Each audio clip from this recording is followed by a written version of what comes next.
Hi. My name is Bella Baker, and if you're hearing this, it means I finally found the courage to break the soft silence I've been sitting in for months. I'm speaking from my living room floor, knees pressed against the couch, because this is where I felt the first real breath of relief after I left him. We were together 7 years. People think 7 means weddings, mortgages, toddlers' fingerprints on the fridge. For us it meant routine, a morning playlist I didn't choose, dinner reservations he booked weeks ahead so spontaneity never had to knock. I thought safety was love, I confused being accommodated with being seen.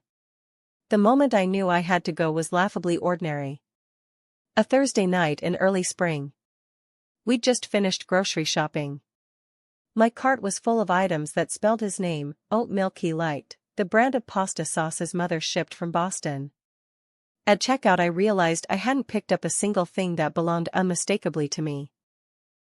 Not my favorite chamomile tea, not the mango yogurts I used to eat while reading.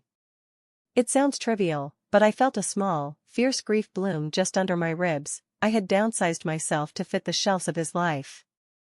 That night, while he was cycling through streaming menus searching for the next series to schedule into our calendar, I stood at the bathroom sink staring at a toothbrush that was too firm. It hurt my gums but matched his.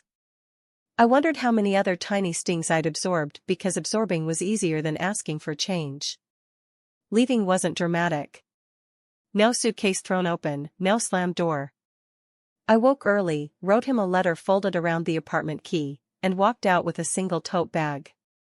Inside were nothing but the chamomile tea bags I'd bought on my way from the station.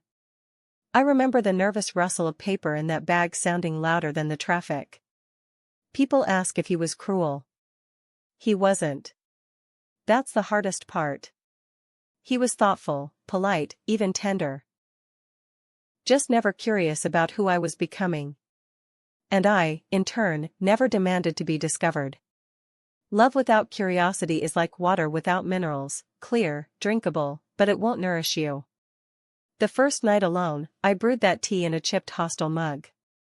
Steam spiraled upward like a question mark, and I answered myself for the first time in years, "Bella, what do you want?"